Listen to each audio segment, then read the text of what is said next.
This brings me to the proposed rural visa pilot.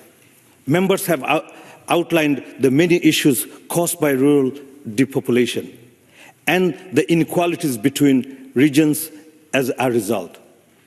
A specific immigration strategy could be a useful way to increase the number of people moving to the island and rural areas. It has been achieved before.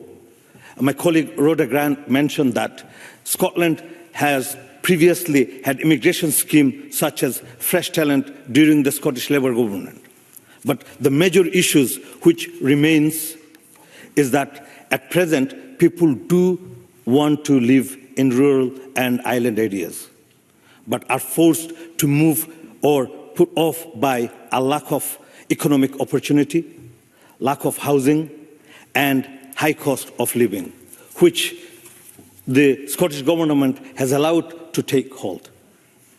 This is recognised in Labour's economic plan for the Gaelic language.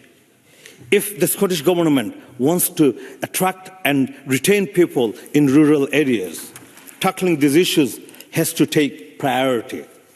A temporary increase in population is not a long-term solution to the depopulation crisis. To finish, I want to discuss Scotland's ageing population. Members have mentioned that Scotland's working age population is projected to decline over the next 20 years, and how this necessitates the needs for greater immigration. But we cannot solely rely on the rest of the world to provide us with a workforce. Scotland's fertility rate has fallen, and while attitude to have children has changed in recent years, we must consider outside factors which may be driving this. Childcare, the cost of living, a housing emergency leaving people with high rent later and later into their lives. Scottish Government research shows finance and childcare remains the largest barrier to people have childcare. I've got a lot to go through. Immigration cannot be used as a sticking plaster for a society where starting a family is out of reach for too many. To conclude, Presiding Officer, Scottish Labour believes immigration has a key role to play in Scotland's economic future.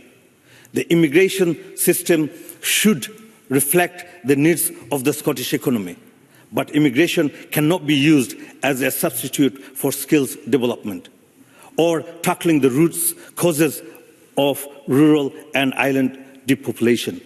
Thank you.